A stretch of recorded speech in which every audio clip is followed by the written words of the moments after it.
Hi, everyone. Judge Andrew Napolitano here for Judging Freedom. Today is Tuesday, April 30th, 2024. Kyle Anzalone from antiwar.com joins us. Kyle, a pleasure, my dear friend.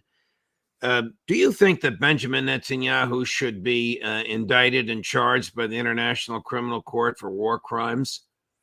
Absolutely, Judge, and thank you for having me back on the show today. But this is certainly something that needs to happen. I doubt it will. I think Ray McGovern did a pretty good job on your show yesterday explaining that not only do the wheels of justice move slow in these kinds of incidents, as far as charging somebody at the ICJ, but also Israel often raises alarm about these things long before they actually are going to happen. So even if there were some rumors of it, I could see Israel making a big deal out of it. That way they get the Americans to set a standard saying that we are going to protect the Israeli leaders from this. You think that the Israelis themselves, the Israeli government, I should say, fomented these rumors in order to get the Americans to gang up on the court? I mean, members of Congress, notably Republicans, have threatened the court. I don't know what they could threaten it with, maybe with a holding of funds. Joe Biden wouldn't sign it, but whatever. They've threatened the court. Maybe that's the publicity or that the Netanyahu government wanted. Yeah. Well, don't forget, we've seen in the past that the American government has been able to move the ICJ. During the Trump administration, we sanctioned the ICJ.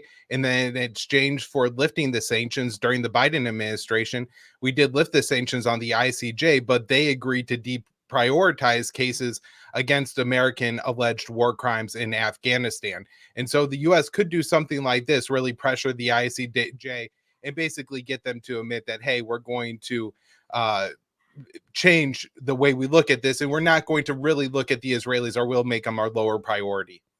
You know, it's an odd court because the treaty that established the court was not signed by the United States or Israel or China or Russia or North Korea. An interesting gaggle that we're with, but of course the Americans were afraid that George W. Bush and Dick Cheney would be indicted. They since have been indicted in the EU, but not by this court. Yeah, and it has limited the travel of George W. Bush and Dick Cheney. And so there is some shame associated with it. And even if this doesn't move forward too far, any kind of way we can, smear Netanyahu's name and what he has done in Gaza is welcome. In any way we could limit his travel and the ability for him to like outreach diplomatically to other countries, because his diplomacy and what he's done in the United States to build up support is largely why he is able to cling to power in Israel. Is this the court that indicted Russian President Putin and some administrator in his government when they were perceived as kidnapping children? Putin says they were saving the children from destruction in their homes. The court says they were taking the children from their parents. Putin said we took the children after the parents were dead. Whatever. Is this the same court?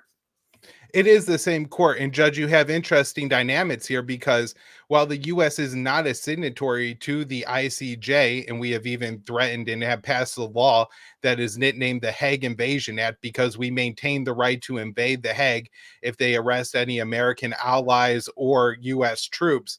So, there's that lingering, but we did aid the investigation into Vladimir Putin, because if you remember in 2022, the U.S. government was basically finding any way it can to try to smear Russia or punish Russians for everything and anything they could. So the court will the Americans will participate with the court when they hate the defendant or think the defendant is guilty, but resist the court when they like the defendant or think the defendant is not guilty or approve of the defendant's policies. Yeah, absolutely. And this is 100% consistent with American foreign policy. If you look, we often will sanction a country like Iran or North Korea, alleging that those add to their own people and they don't give their people rights. And at the same time, normally we give, about $4 billion in military aid every year to Israel, but this year it's going to exceed at least $10 billion in military aid to Israel. And that is an apartheid state as determined by major human rights organizations, including Amnesty International and Human Rights Watch. An apartheid state that engages in genocide, according to the International Court of Justice. The court we're talking about is the ICC that might indict Netanyahu. That's the International Criminal Court. The other court, we all watched that one, the International Court of Justice, that's the one that decided already that there is more than ample evidence of Israeli genocide, correct? Yeah, correct. And I may have misspoke before. The ICJ. I might have done so as well, so I'll take the blame. And I'm the lawyer. I should know the difference. Yeah, the ICJ is, or also known as the World Court, and that handles disputes between nations, where Right. the ICC looks at individuals and would prosecute individuals and has imprisoned leaders of, I think, various African or maybe Eastern Central European nations for Right. alleged war crimes against their own people. Right. The ICC, the International Criminal Court, is the one to which Russia, China, Israel, the United States, North Korea are not signatories. The ICJ is a court owned by the UN, and every country that's in the UN, including Russia, China, Israel, and the United States. I don't know. Is North Korea in the UN? I don't know the answer to that. Are theoretically subject to that court. That's the court that made the finding at the application of South Africa, dispute between nations, South Africa and Israel, that the Israeli government was engaging in genocide.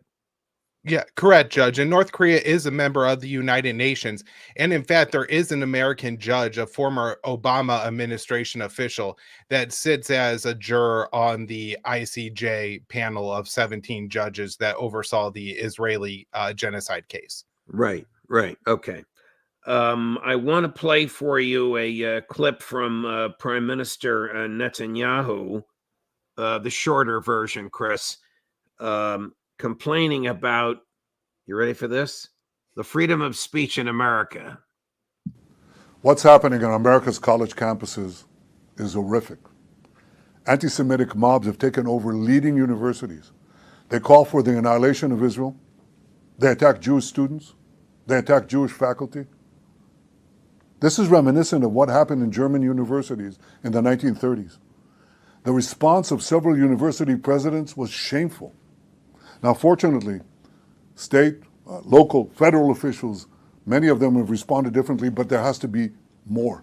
More has to be done. We see this exponential rise of anti-Semitism throughout America and throughout Western societies as Israel tries to defend itself against genocidal terrorists. And what is important now is for all of us who are interested and cherish our values and our civilization, to stand up together and to say enough is enough. We have to stop anti-Semitism, because anti-Semitism is the canary in the coal mine. It always precedes larger conflagrations that engulf the entire world. So I ask all of you, Jews and non-Jews alike, who are concerned with our common future and our common values, to do one thing: stand up, speak up, be counted. Stop anti-Semitism now. So you have a foreign leader intruding on American domestic politics, even on American private property like Columbia University. Not a peep from the president, not a peep from the Secretary of State, not a peep from the National Security Advisor, not a peep from the State Department.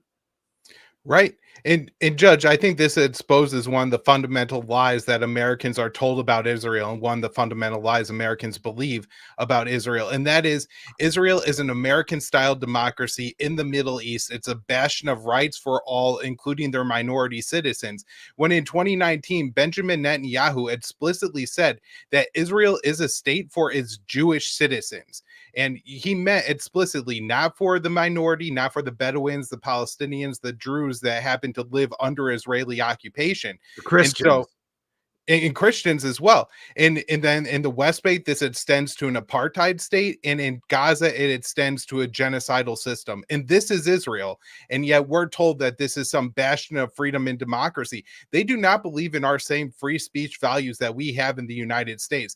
Israel explicitly has laws against boycotting Israeli products, and we know in the United States that we view boycotting as fundamental to our ability to resist unliberal laws, right? Laws that violate our freedoms, like we saw during the civil rights movement in the South during the 1950s and 60s. And so the idea that Israel is going to outlaw boycotts and then say we shouldn't have free speech on American campuses is 100% in line with Israeli values. We're just, sometimes surprised as Americans because we believe they're just like a little America in the Middle East. Would you permit me to say, well said? Well Thank you, said Judge. and articulately put. We are friends and colleagues, but I have to tell you, what you said was just superb.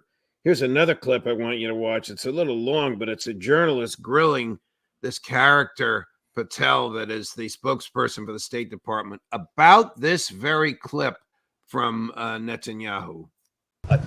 I'm confused. Do you know whether or not the Israelis have remediated this unit? That is essentially what we are engaging with them on. I'm sorry, I missed Chris. Number 5, Saeed Arakat.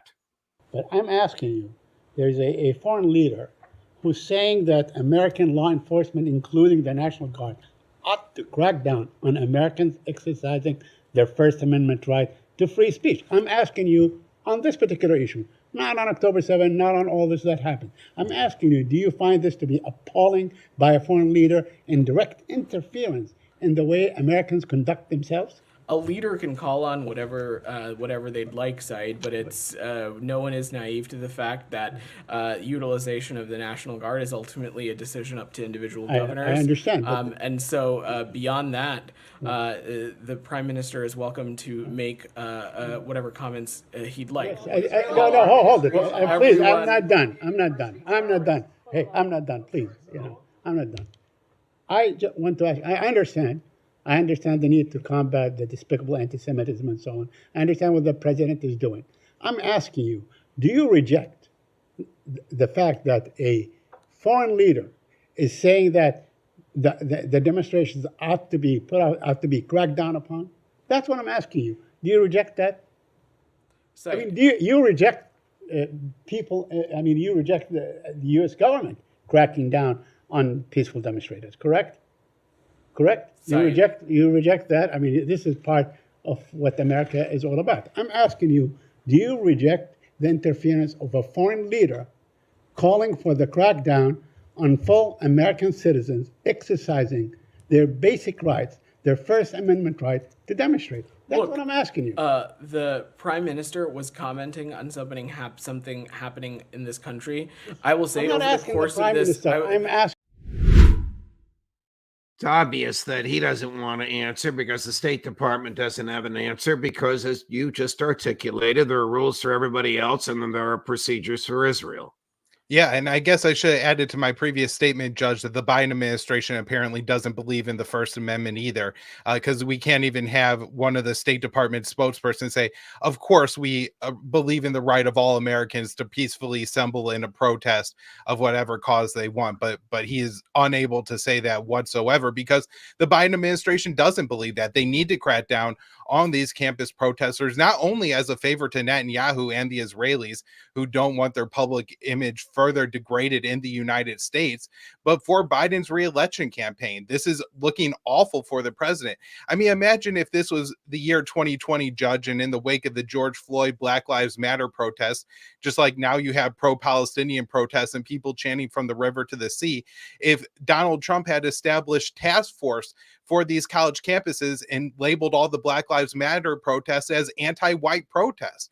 Of course, every liberal in America would be up in arms about this. And here you have the people representing America's liberal government just endorsing this. And also you had to look at the dynamics here too, because if this was a leader, say like the Iranian leader saying that, oh, you shouldn't have anti-Iran protests in the US, or Putin or China saying that, we shouldn't have this kind of free speech in America, of course they would, label it and condemn it as in external meddling in America's internal political affairs. But they're never going to say that about Netanyahu, because I guess they believe, maybe because he speaks English so well, that Israeli policies are really American policies, and it's not external meddling in American political affairs. Has the legal department, either officially or unofficially, either issued a ruling or done it just as a group of lawyers in the State Department, in Yes. the Biden administration, urged the president to cut off aid to Israel because of the genocide? Have lawyers actually made that argument directly or indirectly to the president? So there's going to be a group of 90 lawyers, 20 of whom actually work for the US government, from various departments, not just the Department of State. And they wrote a letter to the Attorney General, Merrick Garland. And I believe they're actually going to get to sit down, at least some of them, and make their case to the Attorney General. I'm guessing they're not going to actually get to sit down with the president. And they're going to argue that Israel is not only in violation of the Leahy laws, which are the laws set out to say that any country that receives U.S. military aid can also not be engaged in gross human rights violations, but also American export laws, weapons export laws. And this is because Israel has nuclear weapons and is not a member of the Non-Proliferation Treaty, and also that Israel is in violation of the Geneva Conventions due to their treatment of Palestinians in Gaza. Antiwar.com also reported this morning that a noted Israeli Holocaust scholar says Israel is undoubtedly, that's the English translation of the word he used, that's not me, is committing genocide in Gaza. Can you tell us about this? Yeah, and Judge, I mean, who is surprised by this, that another person makes this determination? But this has happened time and time again, where Holocaust genocide scholars look at what Israel is doing and determine that they are committing a genocide. And now that the numbers are, finally coming out, 30,000 plus dead in Gaza, I mean, these are in line with other situations that different courts have determined have been genocides in recent years. And so this certainly seems to me to be a genocide, and there's a very good case to be made for it.